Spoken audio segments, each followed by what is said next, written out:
Yes, yes, yes. Dungy time.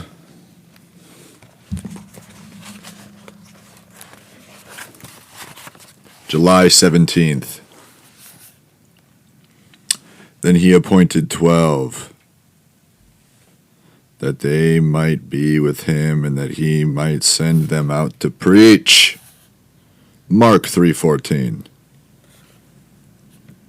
Derek Redmond believed he could win a silver medal for Great Britain in the 1992 Olympics in Barcelona. After years of training and multiple operations on his Achilles tendons, he had already won 2 heats and was running in the semifinals of the 400 meters. But coming out of a turn, he heard a snap. You know, like when they're playing in the NFL and they say, they snap the football. You know, like Thanos. Felt a sharp pain in his leg and dropped in a heap on the track. His hamstring had literally exploded. Not imploded, like I used to do when I was meditating and my head would bob when I'm in and out of sleep. Kind of like the kick in Inception, where it felt like my feet and my head were going to implode in on itself and meet in my chest, and my body would collapse in on itself, and I would disappear from this realm of existence and just pop out on another on the other side. So had his dreams of a medal, but Derek was determined to finish. He waved off the race officials running toward him with a stretcher. He slowly limped, even hopped, toward the tape, and he pressed through the pain, trying to accomplish at least the goal of crossing the finish line. Crossing the line, which, Dungy would have wrote crossing the finish line. But something tells me not every single word in this book is from Dungy's hand. On his way to the finish line, there it is right there. The goal of crossing the line. Like when somebody crosses the line. That's not the Dungy I know. That is not the Dungy I know. Trust me, I've watched him a lot on Sunday Night Football pregame. The pregame show that they do for an hour before Sunday Night Football. He's been on it for years. I know Dungy. He would have wrote finish line. Derek felt a hand on his shoulder. He started to brush it off. No race official was going to stop him. But when he turned, he was looking not into the face of an official, but into the face of his father. Jim Redmond had pushed his way through the crowd and onto the track to tell Derek that he didn't have to finish. When his son insisted, Jim decided they would do it together. They would both hobble to the finish line together, one with a snapped Achilles, and the other as an old fucking geezer, unable to even really walk onto the fucking track himself. I mean, why? Jesus Christ. What is this? What are we doing here, Dungy? This is unlike him. This story is fucking dumb. They walked the rest of the course, Derek crying on Jim's shoulder all the way to the finish line. But he did finish. They both finished on each other's faces at the end. Obviously.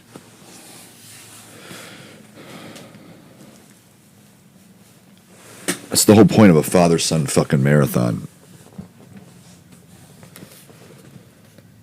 That's what God and Jesus do to each other every night before bed. The scene is one of the most memorable from that Olympics. I can't imagine what scene would be more memorable from an Olympic, sporting event. Nobody gives a shit about the Olympics. Nobody cares at all. Or really from sports in general. I'm sure nobody gives a shit about this moment either. Not only was it a poignant picture of the heartbreak of competition, it was also a poignant picture of a father-son relationship. Our children need to know we're with them, and that will help them pick up the pieces of their dreams, that will walk with them through any painful journey, and that will help them reach their goals however we can. Especially if that goal is to be removed from this earth, not by suicide, but by shotgun blast from your mother, or father, or grandparent, any family member really. As long as they're blood, that's all that matters. Helping you put your dreams to rest, finally, once and for all. Dungy. They need to know they are loved and are not alone. The only way to show them is to spend time with them, both quality time and quantities of time. And to be there when they need us. They need to know we would choose to spend our time with them over other interests. Even when we don't have all the right words to say, we can make ourselves available. We can be present. And presence is often all they need. That's why I like Christmas time. I like when my dad dresses up in the Santa Claus suit. And then, sometimes he comes back, which I don't really understand. Santa Claus is only supposed to, break into your house once a year on one night. But Santa Claus breaks into my room every fucking night when I was a kid. I guess Santa really liked being present and giving me presents. It tasted kind of weird, though. So that was when I got older. I bit Santa's dick off. And that whenever I got the first taste of blood, I finally,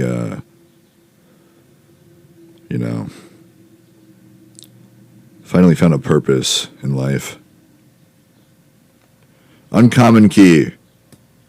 A child's ability to deal with hardship often depends on how the child's parents teach their son or daughter to deal with it. And the best way to teach a child is to walk with him or her through life. Baby! Walk through that life. Always by your side. Well, that's a good one. I didn't think that this was going to be like super, I thought it was going to be a bit more like recovery and faith-based, because I was really on a recovery kick. I was really trying to get clean, Dungy. And all this talk of like parents and the Olympics and how my parents don't really talk to me. And when they do, it's, have you gone to the doctor yet for a head injury that the paramedics said you didn't really need to get checked out 15 months ago? That's the constant reoccurring theme here lately. No, I haven't gone to the doctor yet. I broke my phone because I threw it at the wall again. And I can't sign into my iCloud because it seems that the universe is not too big a fan of me signing into my iCloud so I can sell shit on Facebook Marketplace and take pictures and post links of my podcast. That's really what it is. That's where we're at.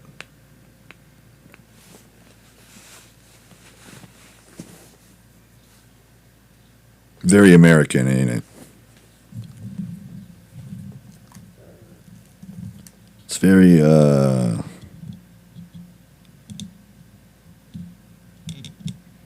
what's the word I'm looking for? Pro-freedom. There's really no better way to put it. Freedom in the USA. I think I might just color and not really say much today. Time's just flying by. You know what that means? We're getting deep in the coma dream. Really deep.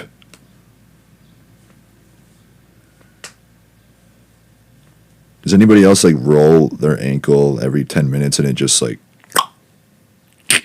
snaps? It's like going numb now. I was doing this a month or two ago. And if I keep doing it every 10 minutes, it's eventually I think it's just gonna break. Which is, I need a little bit of entertainment in my life. I don't enjoy anything anymore, so voluntarily breaking my own ankle by just rolling it over and over and over again is pretty much that's the most entertaining thing I've done maybe in months. I was doing something a couple weeks ago, and I was like, that was the most fun I've had maybe in months. What the fuck was it?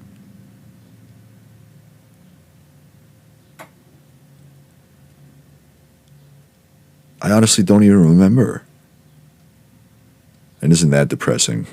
Jesus Christ. It was something so boring and dull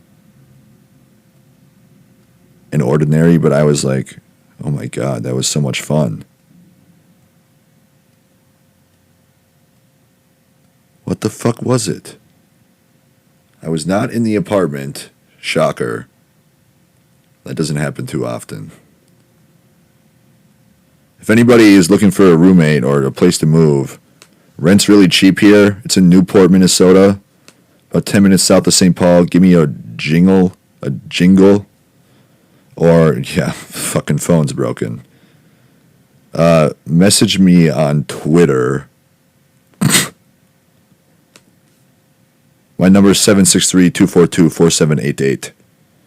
My Twitter is fucking, honestly, I don't know. Or X. Yeah, it's x.com. I forgot.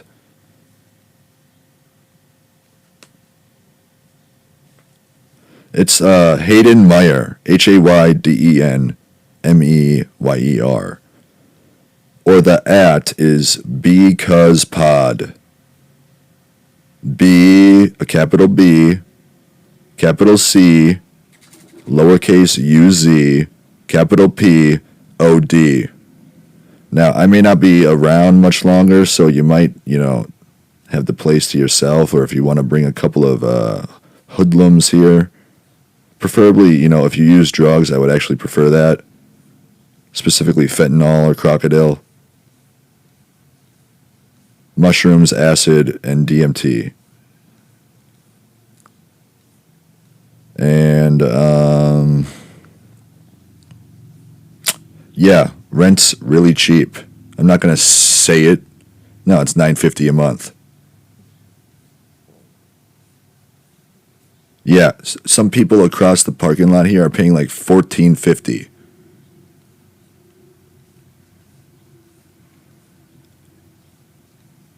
You want to guess what ethnicity the owner is?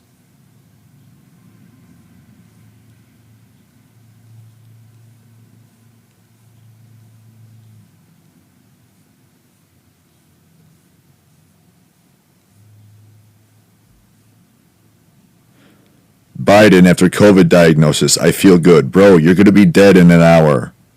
Let's just prepare for that. Biden has COVID. I mean, it's about time.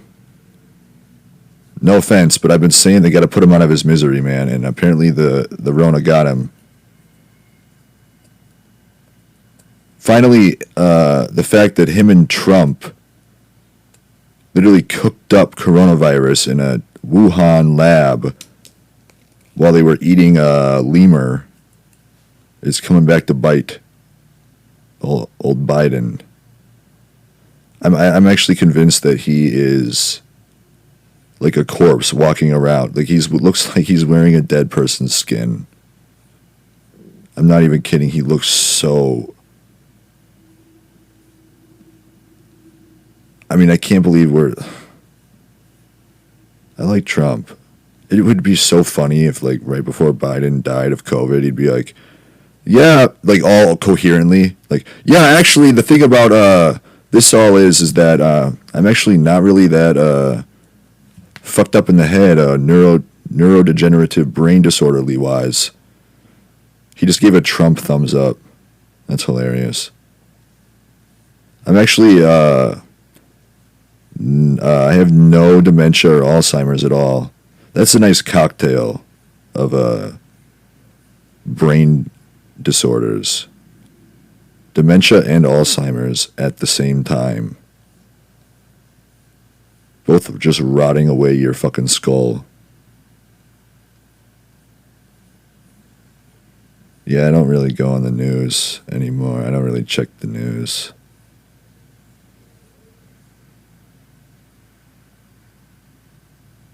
Does anybody else, like, hear shit? Like, weird noises going on?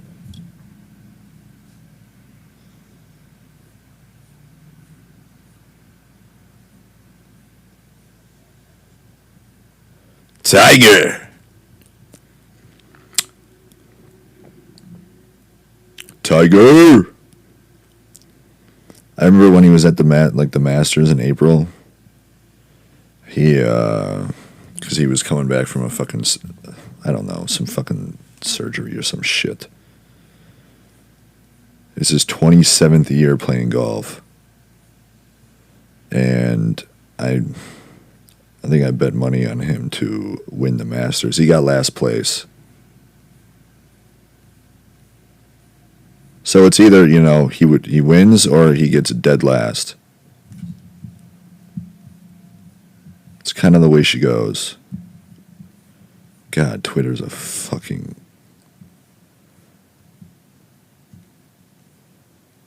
X. Does anybody even call it X? So, yeah, I was going to read... How to mind your own business and stop being so invested in other people's lives. This is a problem I have. Other people's problems are fascinating. Some of us are partial to a late-night social media deep dive, while others find it hard not to offer unsolicited advice.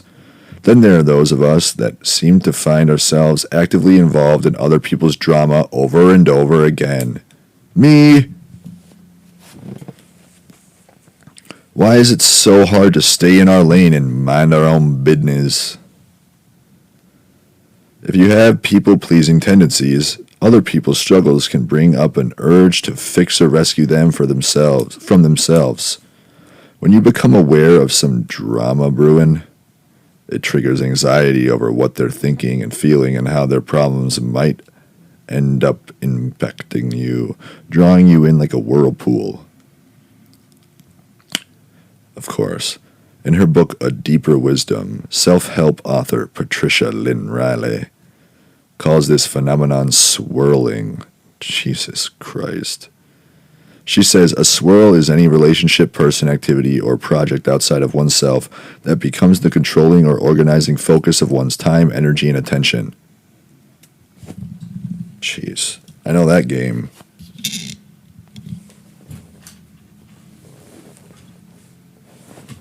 I haven't really met many people like this.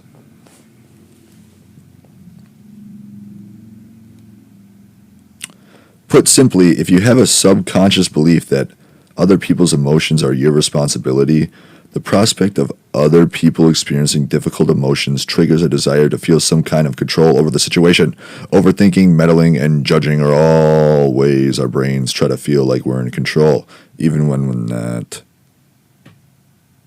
Other people's drama can be exhausting, so why do we get sucked in? I'm trying to get sucked out. If it takes somebody taking a industrial powered vacuum and sucking my brain out of my skull, I'll take it. It turns out we've evolved this way. We are rational beings. Other people's problems tend to reflect and validate our own humanity, says counseling psychologist Dr. Maddie Saunders. Relational beings need connection. So let's sever that connection from Hayden's life completely. And so it's comforting to know that other people experience similar life issues. It helps us feel less alone. Because we have this deep need to feel like we belong, well, I mean,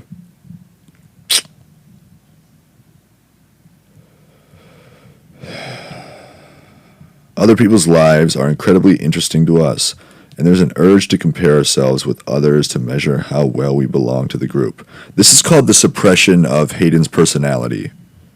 I just want you to take note, because this is what's happening in the world, and it's truly it's horrifying. It's actually like scary what is happening, because I know who I am. This is what is so fucking insane. I'm not even joking. I really, really, really wish I was. I really, really wish I was joking about I guess I'm just going to keep blaming the tumor because that's kind of funny. And it, keeps me somewhat laughing about the situation so that I don't spray fucking brain matter all over my fucking ceiling. Social comparison theory suggests that people derive an important aspect of their worth based on how they compare to others, explains Dr. Maddie. We've all heard the saying, comparison is the thief of joy, but it's very difficult to avoid it completely as it's such a natural part of being human. Nobody's heard that saying. Comparison is the thief of joy. What? I think that Dr. Maddie just made that up. Social media doesn't help, as it actively encourages us to measure ourselves against the appearance, likes, and follower counts of others. If you think my life is depressing, think again. Imagine somebody who, deep down in their personality and their thought process, cares about follower content and likes. I used to be like this because I used to be a transsexual woman. So this is why I used to feel like this. I don't know what other people's excuse are for caring about appearance, likes, and follower counts. I'm not. If you think your life is depressing, just share that. Or you think somebody in your life is depressed about something, just show them this part of the episode, and then they'll be like, "Holy shit! There's actual people in the world who give a shit about social media." Like that. I don't think you can get much more depressing of a existence, if you can even call it that, than that. Of course, sometimes when we compare ourselves to others, it can bring that sense of belonging we crave.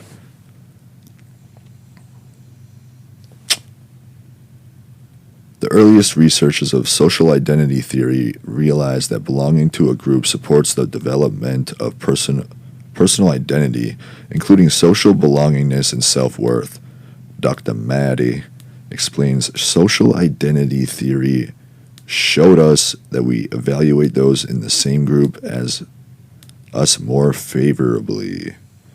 If you're in a pretty good place emotionally and mentally, seeing someone make different choices or hold very different beliefs from us might be annoying or confusing, but it ultimately doesn't feel like a big deal.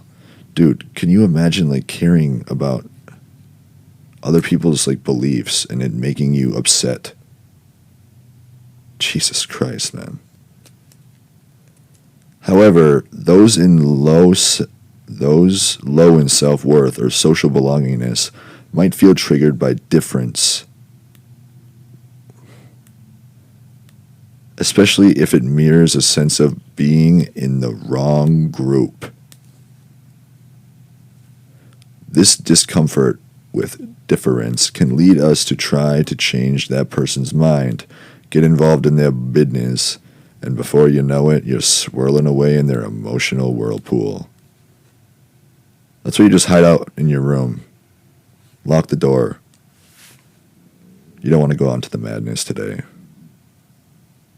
Helping others is, of course, a really natural, positive impulse and a sign that you're an empathetic person.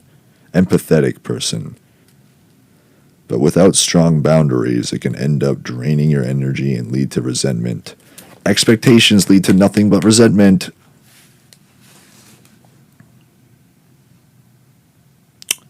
Which is kind of, not the best saying in the world, because if you expect, somebody to do you wrong or do you bad, you're not going to resent them if they do.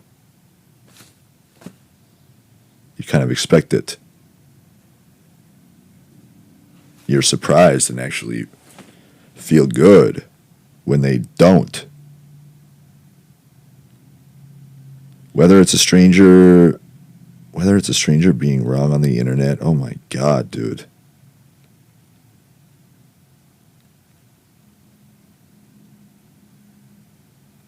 Or a friend going through a hard time, how can you better protect your energy?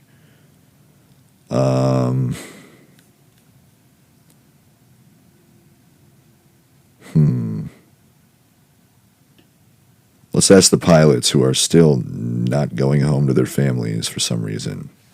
It's really actually kind of making me sad. I'm not going to lie.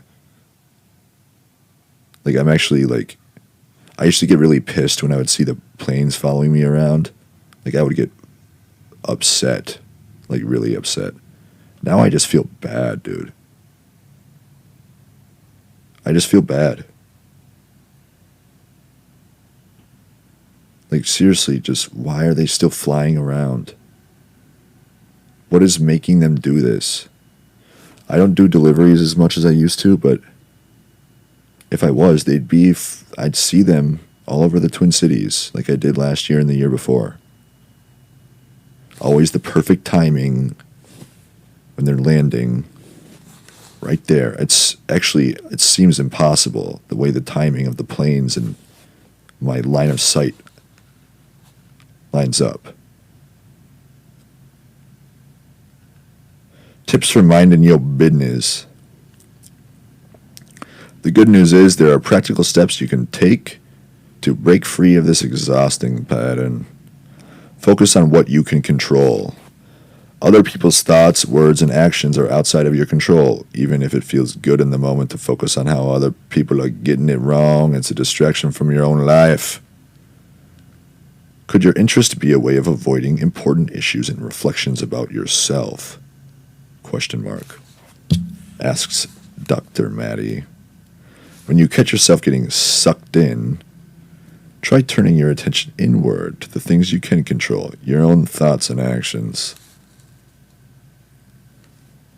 What if your own thoughts and actions can literally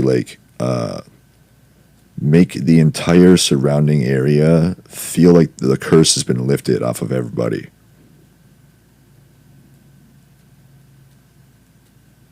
But we'll leave that one up to God. Be curious. Dr. Maddie advises, I find an interesting question to be, what's good about this for me? When this relates to a behavior we want to stop, this question can help us realize any unmet needs, and then we have the opportunity to name those needs and find alternative ways to meet them. Write it down. Write everything you'd like to say in a notebook or journal. Get it out of your system before taking any action. This helps to calm the initial urge to get involved. Create a mantra. Why am I reading this? Create a mantra, dude. What the fuck? I'm almost done anyways. Okay. Find a short saying to remind yourself to mind your own business. It could be something short like, I trust others to know what's best for themselves. Yeah, no shit. Apparently the internet and God doesn't really feel that way for other people. Just kidding. I love God so much. Pray to him. Her. Other people are allowed to make mistakes. Set boundaries with yourself and others. If you decide it's a good idea to get involved, try to avoid giving advice unless it's asked for, and instead offer specific support. What?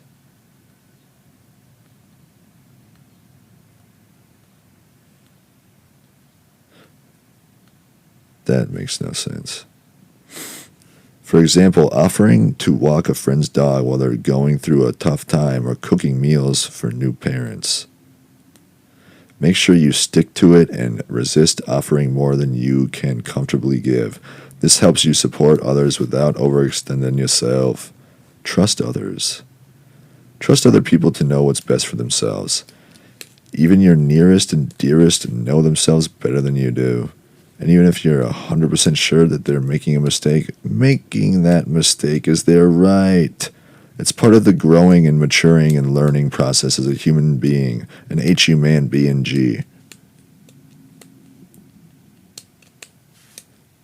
By trying to steer people along a path of your choosing, you deny them the benefits and growth that comes from experiencing the consequences of our own actions. Yeah. Amen, sister. Amen. Yeah, the tumor is really a fucking conniving little dickhead.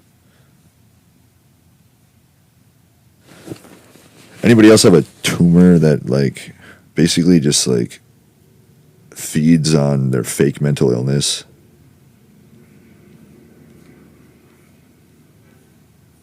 Yeah, suppression of personality is... I mean, really, this is what we're doing now, huh? I'm not even... Goddamn, dude.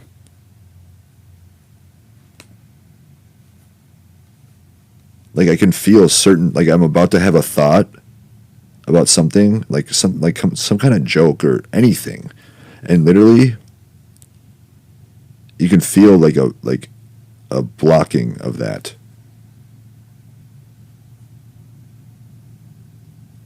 So this is what we're doing to people who are trying to help people by just letting them be themselves.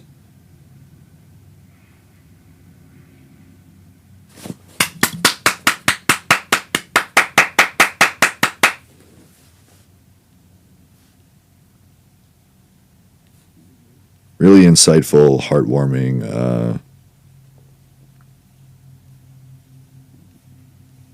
makes me want to go mind rape people.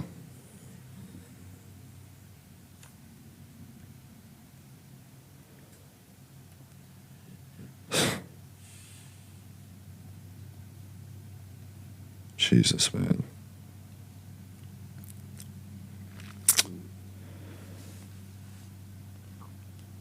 You know, I know that I'll never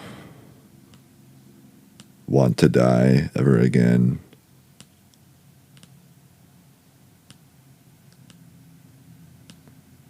And that's a really, it takes a while. It takes a lot of good life experience. Just because when the life's going to be better. But also I know that heaven's right there. So I'm not going to kill myself. But imagine, like, pushing one of your believers as a god to the point of wanting to kill themselves when they don't want to die at all.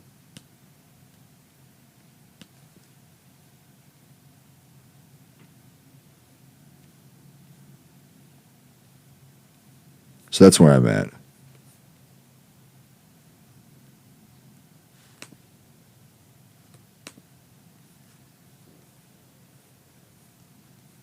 Yeah.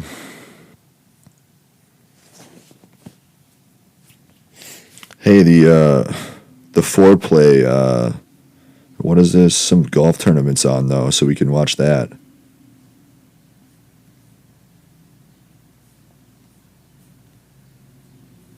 We can watch the golf tournament this weekend.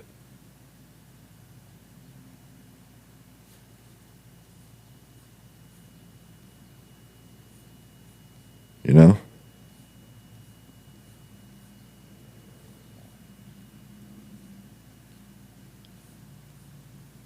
God, I really miss football, but it's like, I can't, dude.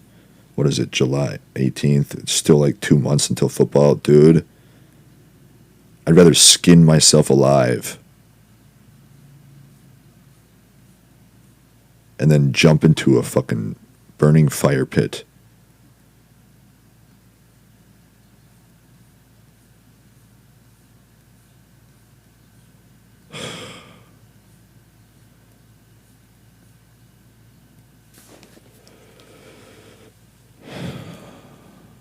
Yeah.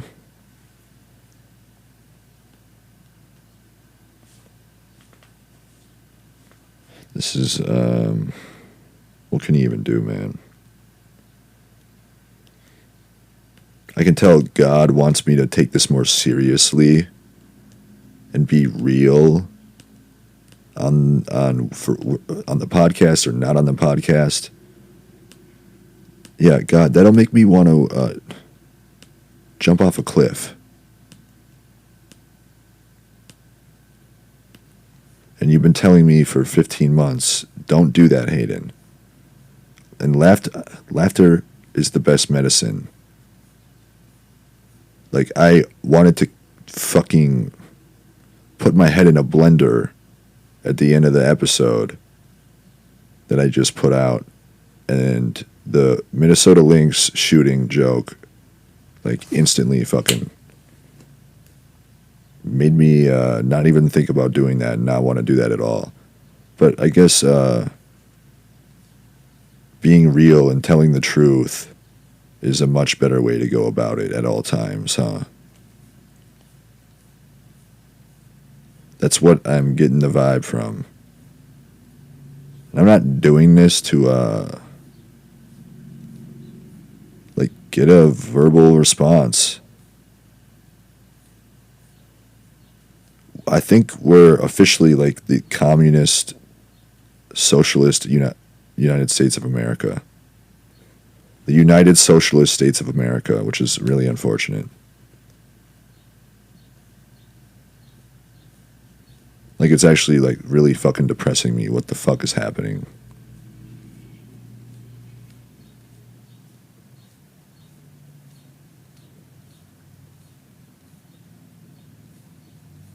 Yeah, I'm not gonna talk. Yeah.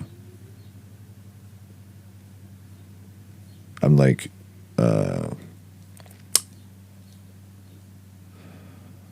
what's the word? Basically just blocking out. It's like a way to fucking, I don't know, cope or deal with fucking the reality of someone's situation or, my situation. Yeah, because what else, what do you want me to do? Huh, God? No, I'm being genuinely serious. What would you like me to do? What would you do? What would anybody do? Most people would be fucking dead by now. 99.99% of people would be dead. And I've put in this much fucking time and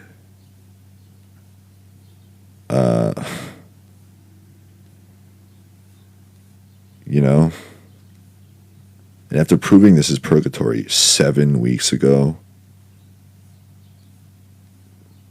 now I should kill myself.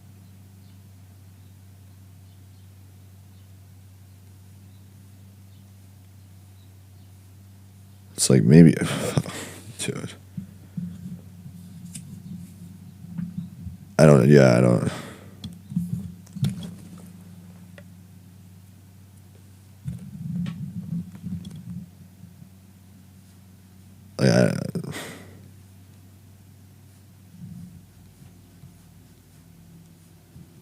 I'm just scrolling through Twitter. I don't even give a shit about any of these fucking things on Twitter.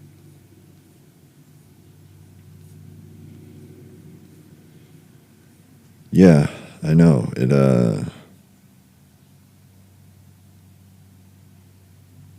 That's the thing, though. Usually I'd find something to joke about. It's like all of those thoughts are being blocked out of my from. It's like this is the state of the world now. I'm not even crazy, everybody. This is not because I'm not on drugs. I'm not mentally ill. I'm just, I think I'm just talking so people possibly in the future, like if this continues happening in the future, that people have something to fucking, a few people maybe it'll help somebody. Just, I was going to say don't give up, but goddamn.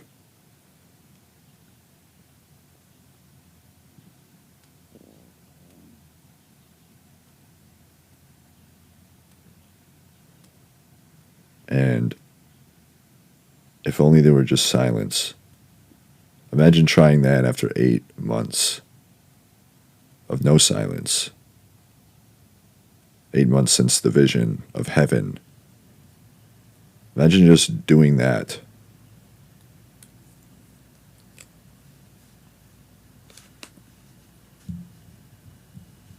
Yeah, you don't give a shit about me. Yeah, man, if I didn't give a shit about you, I would have stopped talking so long ago, because what is the point even then? You don't care? Why are you talking then? And you can see into my future, so you already know what you're going to say. You already know I don't give a shit, and I just want silence.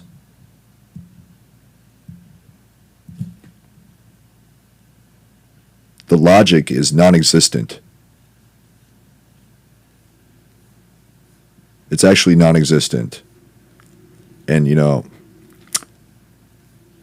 shame on me for pointing that out. You know what I mean?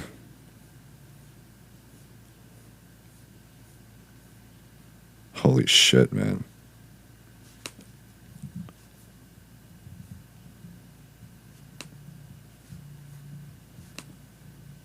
I usually try to go an hour, but at this point it's like... I guess I'll tell a story from my past. Let's think of something. Back when I was in middle school,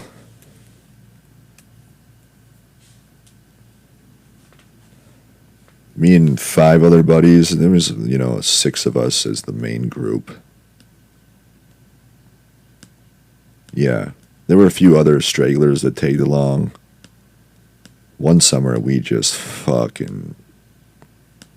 God, I think between all of us, the 6 of us, the main 6, and there were probably 4 others that kind of, tagged along every once in a while. Between all 10 of us, we've probably been inside of every single vehicle in Andover, Minnesota.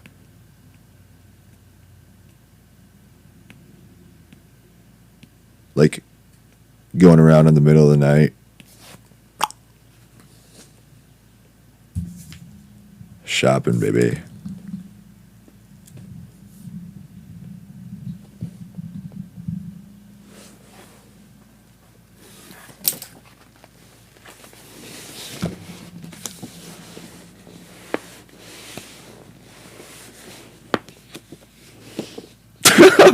It's not funny. I would never do something like this now, obviously.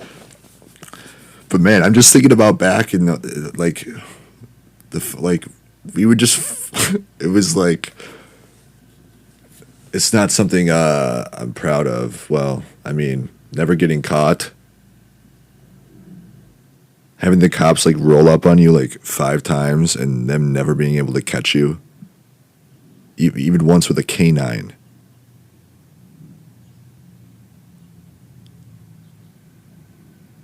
They had a dog once.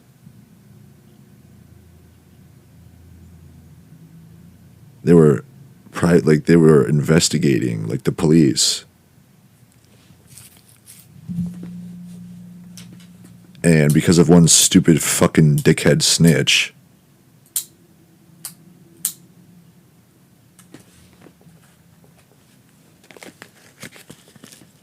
that was who was also doing the same shit we were doing.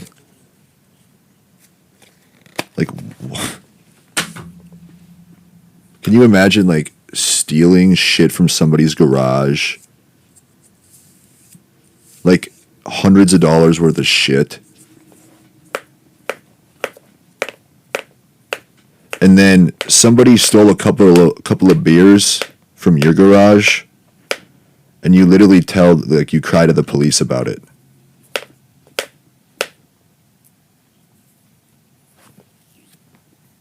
Like, what a fucking pussy, dude. And that's coming from me.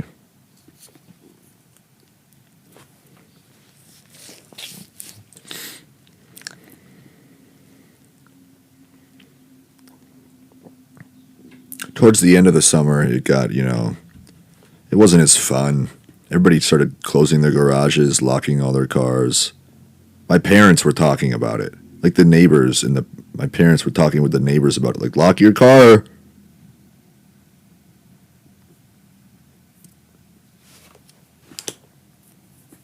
But you never would hit the neighbors for at least a couple block radius around the house. But then that also brings suspicion as well. Because if everybody in the fucking town is getting hit, but there's like a 2-block radius around Hayden's house, and this guy's house, and this guy's house that never got hit, that's how you get caught real quick. So that's when you just got to go in everybody's car.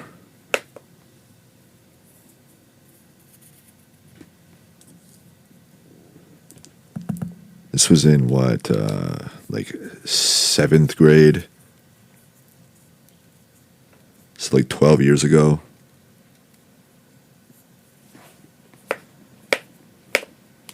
And it's all he said, she said, Who gives a fuck, dude? Obviously, I would never do something like this now, and this is something I'm confessing to the Lord. Lord, please forgive me my sins. But it's like rich Andover parents, for the most part.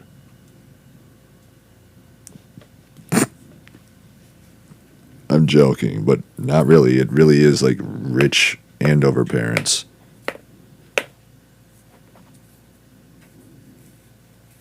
Obviously, dude, I'm not even, Jesus, man. We really fucking, by my one buddy's house, there were like 70 bikes in the woods.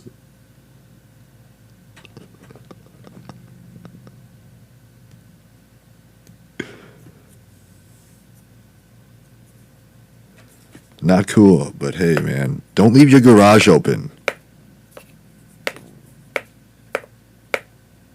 If we weren't gonna do it, the fucking snitch was gonna do it. You know what I mean?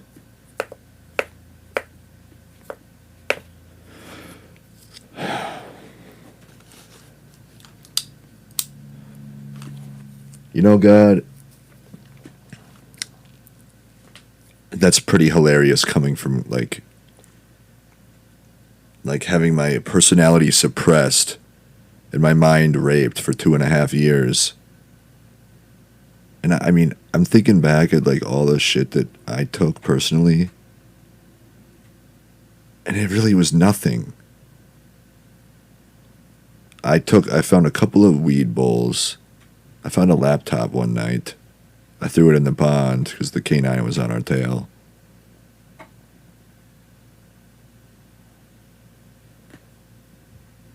What else? That's really it. I took change from every car. All the change I could grab from every single car. You'd be surprised how much change you can grab in a night. Like $100 worth. Nobody else grabbed change. Nobody. Just me.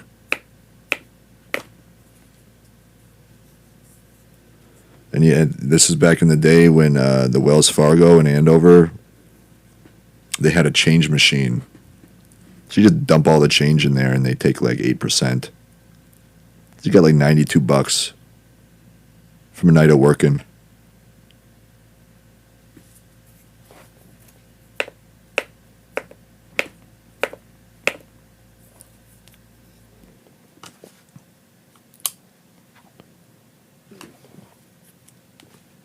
I mean, I'm not gonna lie, that was probably like the most thrilling like moment, like time period of my life.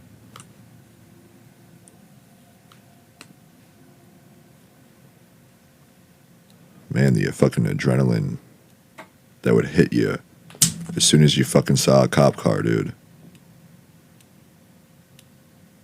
Or a couple of dude, 2 times there was somebody sitting in the driver's seat when I opened the door.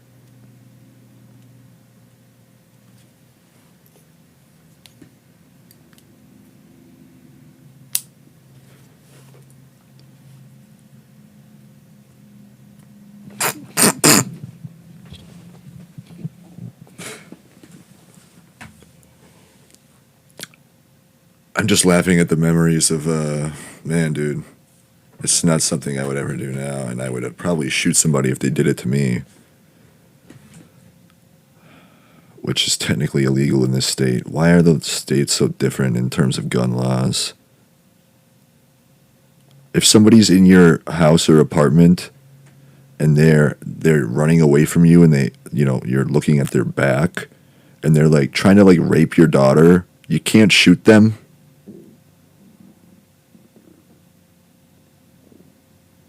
You can't shoot them.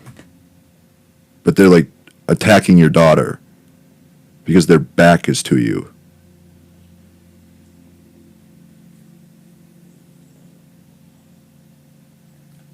That's so fucked up.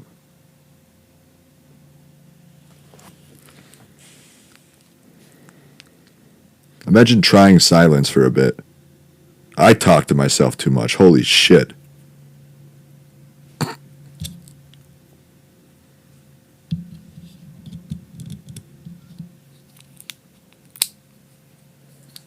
Yes, Lord, please forgive me for I have sinned. Are we still mind raping the masses? Are we still allowing that? Not by my choice. That was the coma dream shit. When I was still trying to figure out it was a dream, and I just wanted one thing to show up and appear out of nowhere. And then I would kill myself to wake up from a dream. We're still doing that? Because you don't want people to know this is purgatory? Or because I should kill myself? Either one. One thing should have shown up back then, months ago. Or two,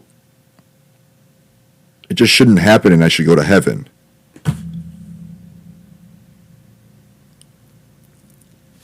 So I stole a couple of tchotchkes from a couple of rich yuppies in Andover. Please forgive me, Lord.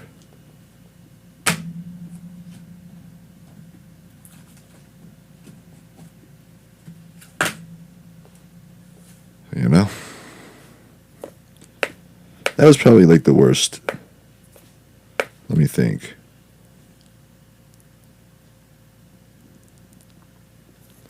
I wonder what it's like to be blind like Daredevil. Man. He actually has like supersonic hearing and smell.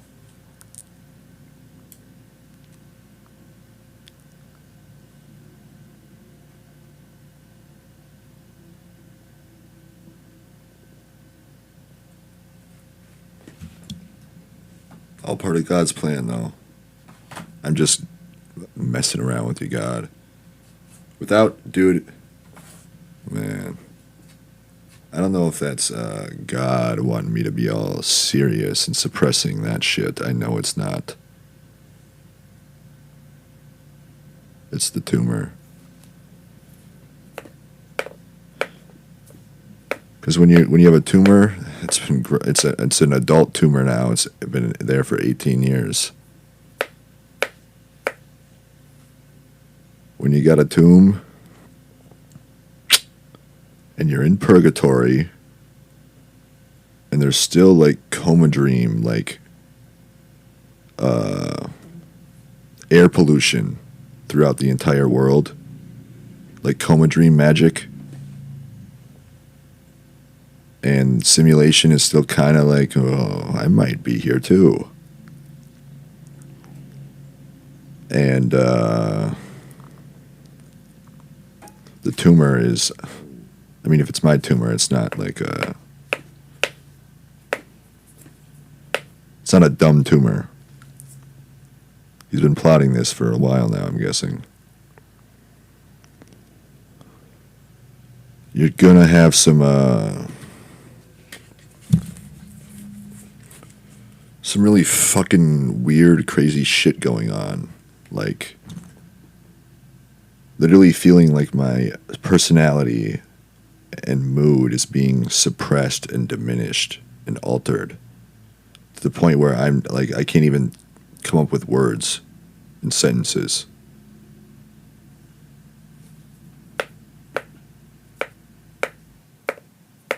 So whatever that is, I'm just going to blame it on the tumor. And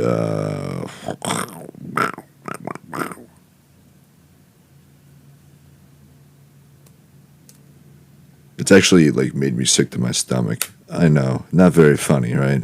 No shit, dude. You can blame the tumor for that one.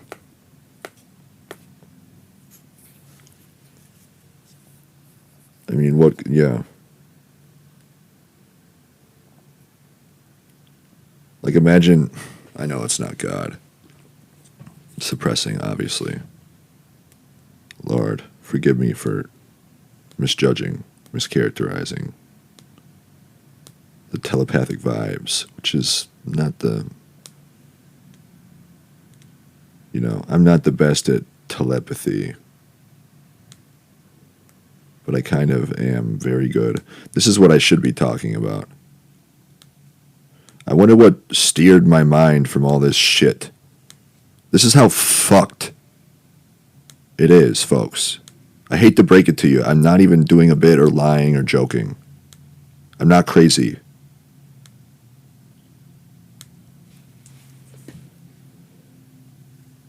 It's like what made me fucking not think about certain things over the past few months was that me just trying not to, like, think about fucking shit that makes me feel like piss and shit.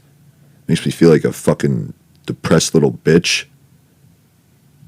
Because it's depressing as fuck.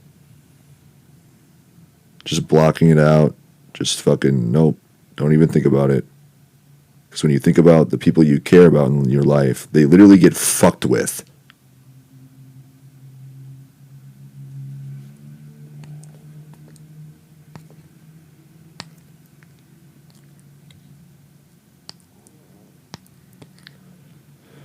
And why that is, I really still don't know.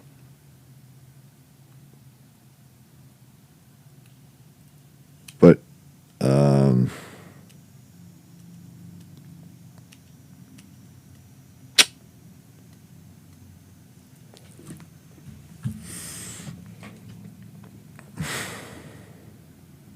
whoever it is out there that may think this may be a coma dream, because you may be fascinated with coma dreams in 5 years from now.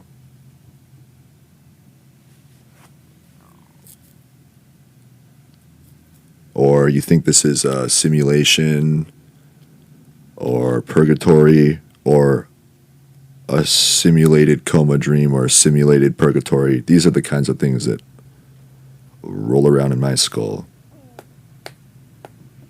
And tumors being able to mind control my body, my emotions, my personality. Which, if anybody tries to make money off of that idea, I might just fucking sell it to Hollywood and fucking go take inventory of the garage.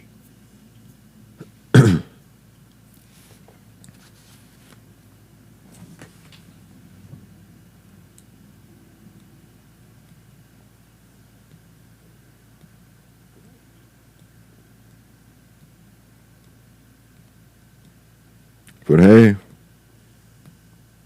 the MLB All-Star Game is this weekend. You can always watch the golf tournament in the MLB All-Star Game, the Home Run Derby. Everybody likes the home run derby. And depending on which ballpark it's at, it's actually a little bit more fun. It's a little bit more fun, especially like when you're in San Francisco and you can get on a kayak and they hit it over the fucking park and it lands in the ocean and yeah, it's a wet baseball in the San Francisco piss and shit infested ocean. Because it's a disgusting town. They shit on the street everywhere. They do. But hey.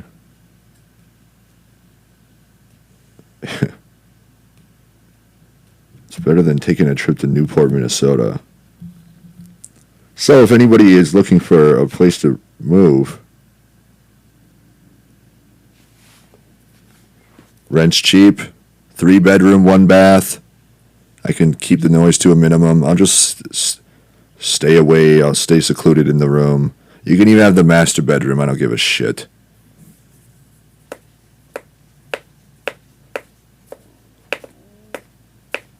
You know?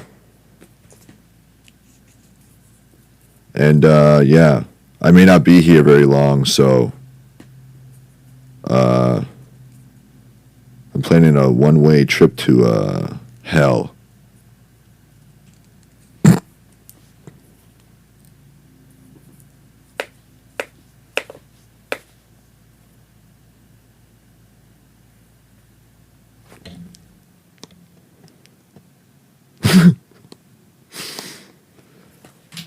I can even feel my sense of humor being suppressed, and that's where I just tap out. That's where I'm done, man. That's fucking so fucked up.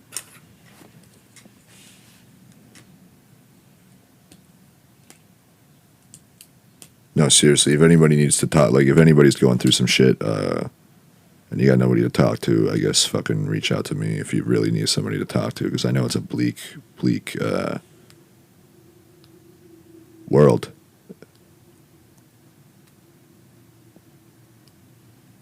You know? Just don't kill yourself.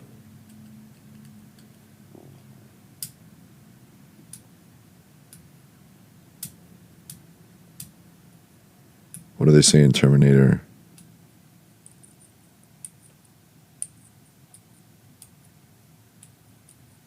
I don't even know. Hallelujah, the Alliance, or something like that. God, what do they say? Who gives a shit? Whatever.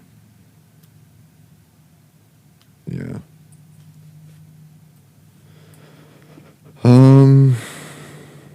Anything else to talk, briefly talk about?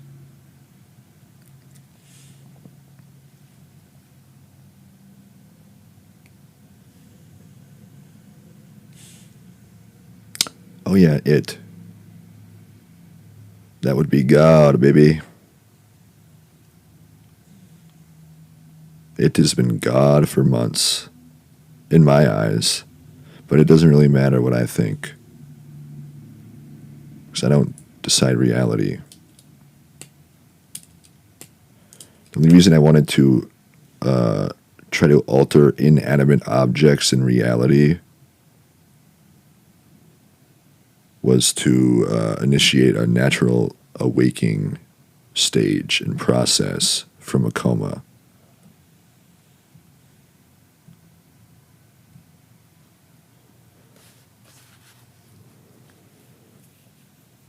Which apparently it's still a coma dream. So I should just kill myself. Even though months ago, yeah, right before all this really fucked up shit, like started eating away at my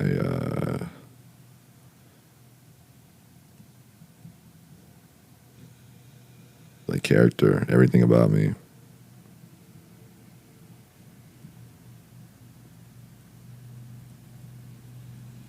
But they have a new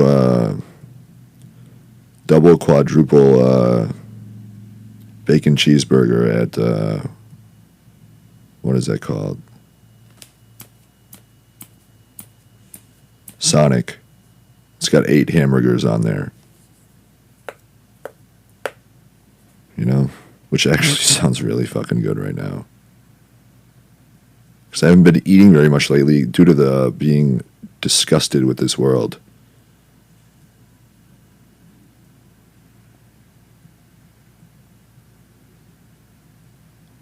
So,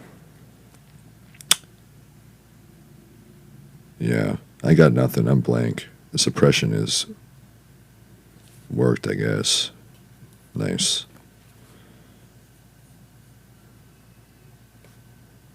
If anybody wants any topics or whatever the fuck you want me to talk about, some fucking comment. I'm sure nobody will care.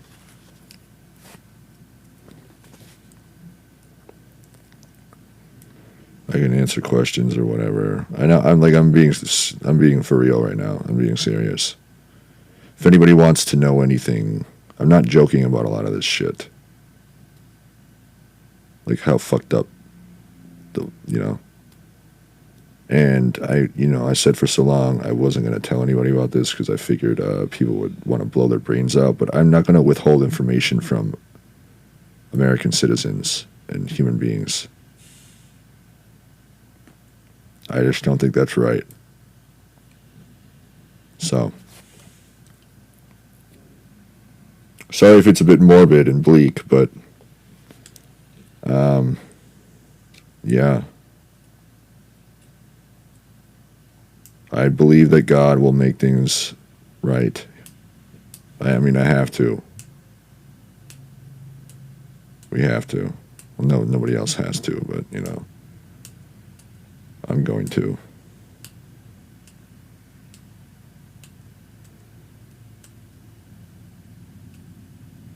Yeah. Thursday, July 18th. 1:02 p.m.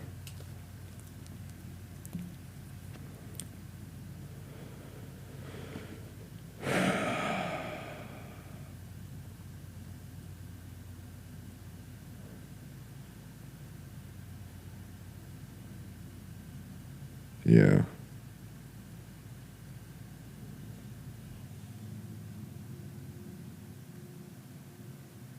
Yeah, like I said in the last episode, hit me up if you have a good